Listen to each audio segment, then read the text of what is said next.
अस्सलाम वालेकुम रहमतुल्लाह। दोस्तों, आप देख रहे हो मेरा कश्मीर न्यूज़ और मैं हूं आपका भाई प्रोफेसर मुजफ्फर मिर्ज़ा। दोस्तों, आज की वीडियो में हम एक मरतबा फिर कनाडा की इमिग्रेशन पॉलिसीज़ के बारे में थोड़ा बहुत डिस्कस करेंगे, चूँकि हाल ही में यानी 21 मार्च को कनाडा के इमिग्रेशन मिनिस्टर ने एक पॉलिसी स्टेटमेंट जारी किया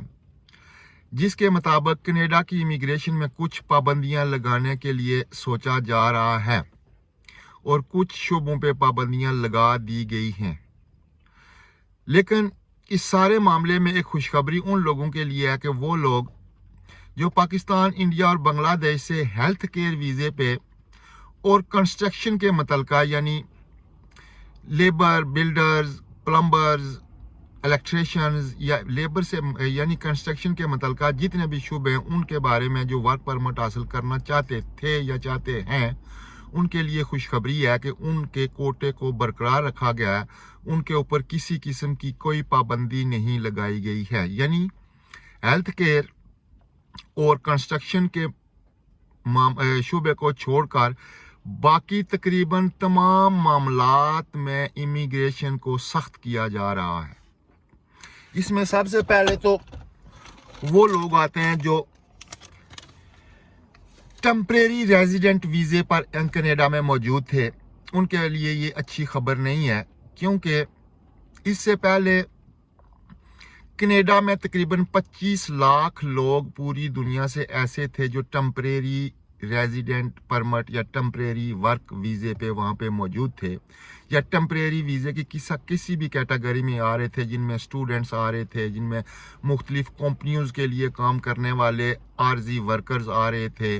मुख्तलिफ प्रोजेक्ट्स में जो टेम्परेरी काम करने वाले लोग आ रहे थे। उनके लिए अच्छी खबर नहीं है, क्योंकि कनाडा की गवर्नमेंट ने यह फैसला किया है कि आज से यानी 21 मार्च से टेम्परेरी रेजिडेंट वर्कर्स का कोटा 5% कम कर दिया जाएगा। यानी कि इससे पहले वो लोग जो कनाडा में स्टूडेंट थे और वो वहाँ पे काम कर रहे थे, कुछ ओवर स्टे हो गए थे या मुख्तलिफ कंपनियों के लिए जो लोग काम कर रहे थे, उनमें से अब 20 लाख तो वहाँ पे मौजूद रहेंगे, लेकिन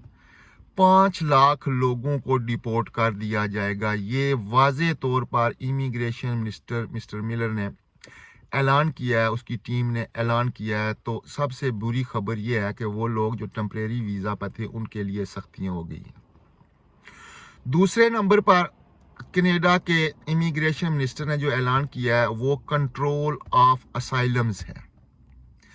कनाडा एक ऐसा मुल्क है जहाँ पे आप अगर किसी भी दुनिया के कोने से आप विजिट वीज़ा हासिल करते हो या किसी तरीके से भी कनाडा की हदूद के अंदर दाखिल हो जाते हो तो आप असाइलम क्लेम कर सकते थे। पिछले एक साल यानी 2023 में असाइलम के केसेस में इतना इजाफा हुआ कि कनाडा के जो सूबाई, चूँकि कनाडा की मरकजी गवर्नमेंट का किरदार नहीं होता है, वहाँ पे तमाम मामलात वहाँ के सूबे देखते हैं, वो खुद मुख्तार होते हैं। तो सूबों ने ये मरकजी हुकूमत को रिक्वेस्ट लिखी कि असाइलम की जो तादाद है उसमें इतना इजाफा हो गया कि अब हमारे पास इतनी कैपेसिटी नहीं है, ख़ासकर हाउसिंग में, उनकी रहाश के लिए, उनकी देखभाल के लिए, उनकी हॉस्पिटैलिटी के लिए। अस्पतालों में इतनी जगह नहीं, अगर वो बीमार पड़ जाते हैं तो हमारे पास इन लोगों की गुंजाइश नहीं है, मज़ीद लोगों की गुंजाइश नहीं है। तो ये देखते हुए अब कनाडा की गवर्नमेंट ने असाइलम्स के केसेस को रिड्यूस करने का फैसला कर दिया है, और वो लोग जो ऑलरेडी वहाँ पे मौजूद थे, जिनके केस पेंडिंग थे, उनके केस जल्दी फैसला करके या तो उनको अपने मुल्कों में भेज दिया जाएगा, या जो भी वो फैसला करते हैं वो मई से पहले ये फैसला भी मुकम्मल तौर पर हो जाएगा। तीसरी बात उन्होंने LIMA के बारे में किया। LIMA का मतलब ये होता है कि कनाडा की गवर्नमेंट ने मुख्तलिफ कंपनीज को ये लाइसेंस दिए हुए थे कि वो लोग जिस शूबे में उन्हें अफरादी क़ुव्वत दरकार है, अगर वो कनाडा में मौजूद भी है तो बैरून मुल्क से वो लोगों को हायर कर सकते हैं। अब उन स्पॉन्सर्ड कंपनीज पर कुछ पाबंदियां लगा दी गई हैं नई पॉलिसी के मुताबिक। कुछ नहीं बल्कि बहुत सारी पाबंदियां लगा दी गई हैं। पहले तो ये बात है कि उन स्पॉन्सर्स कंपनी को पहले इख्तियार होता था वो 1 साल के लिए बंदों को हायर करें, अब ये मुद्दत 6 महीने कर दी गई है। दूसरी बड़ी चेंजेस ये की है कि उन्होंने कहा कि सबसे पहले आप मुतलका शुबा में दरकार आदमियों को कनेडा से फाइंड आउट करें, यानी इनसाइड कनेडा फाइंड आउट करें। अगर आपको यहाँ से मिलते हैं तो वेल एंड गुड, अगर इनसाइड कनेडा यानी कनेडियन नेशनल्स लोग नहीं मिल रहे तो उन लोगों को हायर करें जो कनेडा में ऑलरेडी असाइलम्स के वीज़े पे हैं, क्योंकि असाइलम एक बहुत बड़ा बोझ है। और कनेडियन गवर्नमेंट ने यह फैसला किया है कि बहुत सारे असाइलम सीकर्स जो होते हैं मुख्तलिफ शोबों में वो एक्सपर्ट होते हैं, एक्सक्यूज मी, तो उनको हायर करें। अगर फिर भी यानी कनेडियन नेशनल्स इसके अलावा असाइलम सीकर्स जो पूरी दुनिया से वहाँ पे आए हुए हैं वहाँ से भी बंदे नहीं मिल रहे तो फिर बैरून मुल्क से लोगों को हायर करें, लेकिन उनकी हायरिंग का जो अरसा है वो 6 महीने कर दिया गया है। पहले स्पॉन्सर लेटर मिलता था 1 साल का, अब 6 महीने कर दिया गया है। 6 महीने उनको चेक किया जाए, अगर वो अच्छे काम कर रहे हैं तो फिर उनको एक्सटेंशन दे दी जाए। तो इस तरह अब वो लोग जो इंडिया, पाकिस्तान और बांग्लादेश से हेल्थ केयर और कंस्ट्रक्शन को छोड़कर मुख्तलिफ शोबों में हाईली क्वालिफाइड थे, यानी डॉक्टर्स थे, इंजीनियर्स थे, आईटी के माहिर्स थे, या और बहुत सारे मतलब वेयर हाउस मैनेजर थे, और बहुत सारी कैटेगरीज आ रही थी, उनकी तादाद बहुत हद तक कम हो जाएगी। यानी प्रायोरिटी होगी कनेडियन नेशनल्स को, उसके बाद वहाँ पे मौजूद पूरी दुनिया के से आए हुए असाइलम सीकर्स को, और 30 से यानी कि ये 33% तक चला जाएगा। यानी अगर पहले 100 बंदा जा रहा था तो अब सिर्फ 33 बंदा जाएगा। ये अच्छी खबर नहीं है, क्योंकि इससे पहले कनाडा की गवर्नमेंट ने कभी ऐसे नहीं किया है।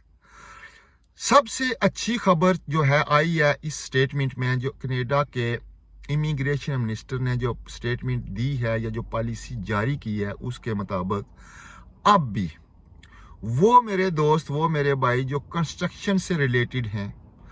जो हेल्थ केयर से रिलेटेड है, यानी केयर होम्स में काम करते हैं, बूढ़े लोगों की खिदमत करते हैं, डोर टू डोर जाके केयर होम सर्विसेज देते थे, उनके लिए अच्छी खबर है कि वो लोग उसी तरह कनाडा जा सकते हैं जिस तरह हस्बे साबिक वो जा रहे थे।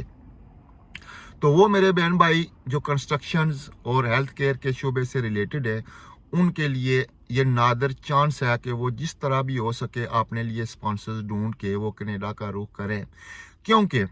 हालात बता रहे हैं कि 2025 में कनाडा की गवर्नमेंट बहुत सारे और मुख्तलिफ शोबों में भी पाबंदियां लगा रही है,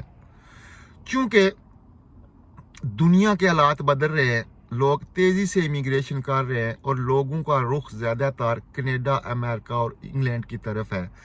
तो ये जो बोझ आबादी का बढ़ता जा रहा है, उन लोगों ने जो प्लानिंग की हुई थी, वो उन्होंने जो हाउसिंग का सिस्टम था, जो रहने के लिए राज के लिए मकानात थे, जो अस्पतालों में जितनी कैपेसिटी थी उससे ज़्यादा लोग वहाँ पे जा रहे हैं। तो इसलिए कनाडा की गवर्नमेंट ने भी ये फैसला किया है कि वो इमिग्रेशन को थोड़ा सख्त करे, थोड़ा नहीं बल्कि काफ़ी सख्त करे। तो मैं अपने तमाम बहन भाइयों से जो पाकिस्तान, इंडिया और बांग्लादेश में, उनसे गुजारिश करूँगा कि अगर आपके पास मौका है, आप हेल्थ केयर में, आप बिल्डिंग में माहिर हैं, तजर्बा रखते हैं, आप कारीगर से लेके इंजीनियर तक जो कुछ भी हैं, जितना भी जल्दी हो सके अगर आपको स्पॉन्सर्स मिल सकता है। मेरी पहली वीडियो में वो बहुत सारी कंपनियां हैं जो हेल्थ केयर और बिल्डिंग के शोबे में स्पॉन्सर्स लेटर जारी कर रही हैं, और अब भी मेरे ख्याल के मुताबिक वो ज़्यादा जारी करेंगे, क्योंकि उनको पता चल गया है कि अब कनेडियन गवर्नमेंट इमिग्रेशन पे कुछ पाबंदियां लगा रही है। तो दोस्तों ये कुछ खबरें थी, ताज़ा तरीन अपडेट था कनाडा के बारे में। उम्मीद है आपको वीडियो पसंद आई होगी, और ख़ासकर उन लोगों को जो बिल्डिंग और हेल्थ केयर के साथ जिनका तल्लक है, उन लोगों के लिए अच्छी खुशखबरी है। स्टूडेंट्स और मुख्तलिफ दूसरे लोगों के लिए अच्छी खबर नहीं है, असाइलम्स के लिए अच्छी खबर नहीं है, लेकिन यही सच है, यही रियलिटी है, यही हकीकत है। मुझे दें इजाज़त, आपका भाई प्रोफेसर मुजफ्फर मिर्ज़ा।